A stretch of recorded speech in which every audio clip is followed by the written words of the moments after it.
അപ്പോൾ 15 മൂട് വാഴവിത്ത് നമ്മൾ നടാൻ പോവാണ്. അപ്പോൾ വാഴവിത്ത് നടുന്ന രീതിയാണ് ഒരു പഴയൊരു കർഷകൻ പറഞ്ഞു തരുന്ന രീതിയാണ്. അപ്പം 1/4 കിലോ സാധനം ഇതാണ് നമ്മൾ ഇടുന്നത്. അപ്പം കുറച്ച് എല്ലുപൊടിയും വേപ്പും പിണ്ണാക്കും ഇട്ട് മിക്സ് ചെയ്യുവാണ്. പഴയ കർഷകൻ നമ്മളോട് പറഞ്ഞു രണ്ടും കൂടെ മിക്സ് ചെയ്തിട്ടാണ് ഇത് 1/4 കിലോ വീതം ഒരു മൂടിന് അങ്ങനെ മിക്സ് ചെയ്തുകൊണ്ടിരിക്കുകയാണ്.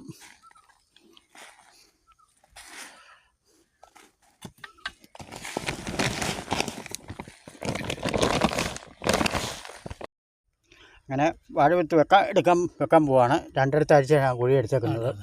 അപ്പോൾ കന്നിമൂലയിൽ നിന്നാണ് വെച്ച് തുടങ്ങുന്നത്. ഇച്ചിരി മണ്ണൊക്കെ ഇറക്കി ഇടുക. പിന്നെ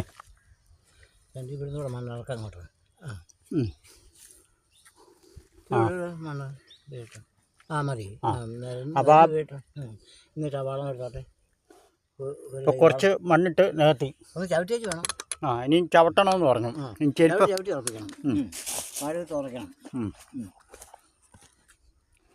അങ്ങനെ ഉറപ്പിക്കുകയാണ്. വാഴവിത്ത് ഉറച്ചിരിക്കണമെന്നാണ് പറയുന്നത്.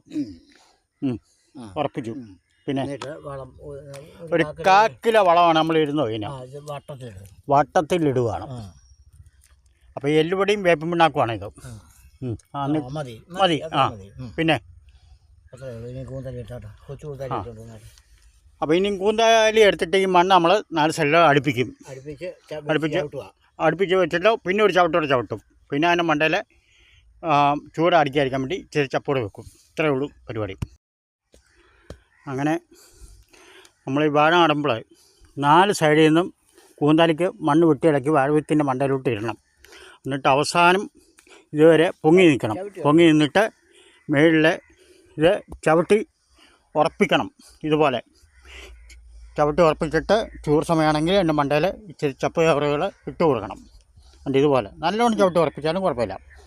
അപ്പം 4 സൈഡിൽ നിന്ന് മണ്ണിങ്ങനെ ഇട്ട് കൊടുത്തു കഴിഞ്ഞാൽ അതിൻ്റെ വേര് ഓടും. അതാണ് നമ്മുടെ ഈ കർഷകൻ പറഞ്ഞ കാര്യം. അതേ രീതിയിലാണ് ചെയ്തേക്കുന്നത്. ഞാൻ ഇതൊന്നുകൂടെ കാണിക്കാം. നമ്മളെ വാഴവിത്ത് നടുന്ന രീതിയാണ് കാണിക്കുന്നത്. ഇതിപ്പോൾ കുറഞ്ഞ 2 അടി താഴ്ച കുഴി എടുത്തിട്ടുണ്ട്. അപ്പം വാഴവിത്ത് അങ്ങോട്ട് വെക്കാൻ പോണേ 2 അടി താഴ്ച നല്ല വീതിയിൽ എടുത്തിട്ടുണ്ട്. എന്നിട്ട് ഈ വാഴവിത്ത് ഇവിടെ വെച്ചിട്ട് ഒറ്റ സെൻറ്ററിൽ വെച്ചിട്ട് ഇതിൻ്റെ ഒരു മൂടനുസരിച്ച് മണ്ണിട്ട് വെച്ച് ചവിട്ടി ഉറപ്പിക്കും. ഈ ചവിട്ടി ഉറപ്പിക്കുന്നത് എന്തിനാണെന്ന് വെച്ച് കഴിഞ്ഞാൽ ബലത്തിന് വേണ്ടിയാണ്. വാഴ പിഴുതു മറിയാതിരിക്കാൻ വേണ്ടിയാണ്. ഇങ്ങനെ ചവിട്ടി നല്ലോണം ഉറപ്പിക്കണം. അപ്പോൾ അദ്ദേഹം പറയുന്നത് ഈ ഉപ്പൂറ്റി വെച്ച് ചവിട്ടി ഉറപ്പിക്കണം, അല്ലെ ഉറക്കത്തില്ലെന്നാണ് പറയുന്നത്. എന്നിട്ട് 1/4 കിലോ വേപ്പും പിണ്ണാക്കും എല്ലുപൊടിയും കൂടെ ഇട്ട് മിക്സ് ചെയ്താണ് ഇത്. 1/4 കിലോ 300 ഗ്രാമോളം ഉണ്ട് ഒരു വിത്തിന് ഇടുകയാണ്. അപ്പം ഇട്ട് മിക്ക അതിൻ്റെ മണ്ടയിൽ നമ്മൾ കൂന്താലി വെച്ചിട്ട് ഈ സൈഡിലെ മണ്ണ് എടുത്തിടും. ഈ കളരത്തിലാണ് മണ്ണിടുന്നത്. ഇട്ട് വെച്ച് ചവിട്ടി ഉറപ്പിച്ചിട്ട് അപ്പോൾ മണ്ണ് കുടിക്കണം. ചവിട്ടി ഉറപ്പിക്കാൻ പറയുമ്പോൾ ഇത് ശക്തിയായിട്ട് കയറി വരാൻ വേണ്ടിയാണ്. അപ്പോൾ ആ മണ്ടയിൽ ഈ ചൂട് സമയമാണെങ്കിൽ ഇച്ചിരി തണുപ്പ് കിട്ടാൻ വേണ്ടി പുല്ല് എന്തെങ്കിലും കണിക്ക് വെച്ചാൽ മതി. ഇതുപോലെ മണ്ണിട്ട് അനുസരിച്ച് എടുത്തിട്ട് കഴിഞ്ഞിട്ട് 4 സൈഡും നമ്മൾ ഉപ്പ് കുറ്റി വെച്ച് ചവിട്ടി ഉറപ്പിക്കണമെന്നാണ് പറയുന്നത്. ഇപ്പോൾ ഞാൻ ഉപ്പ് കുറ്റി വെച്ച് ചവിട്ടി ഉറപ്പിക്കുക ഇത്. എന്നിട്ട് ചവിട്ടി ഉറപ്പിച്ച മണ്ട ഇതുപോലെ ചവിട്ടി ഉറപ്പിക്കണം. അപ്പോൾ ശക്തിയായിട്ട് ഇവൻ കയറി വരും.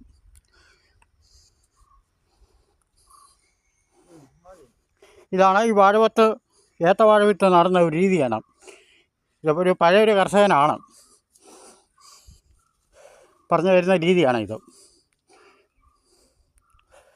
ഇനി ഇതിൻ്റെ മണ്ടയിൽ ചവറിട്ട് പോകും ഈ ഉണക്ക സമയത്തുകൊണ്ട്.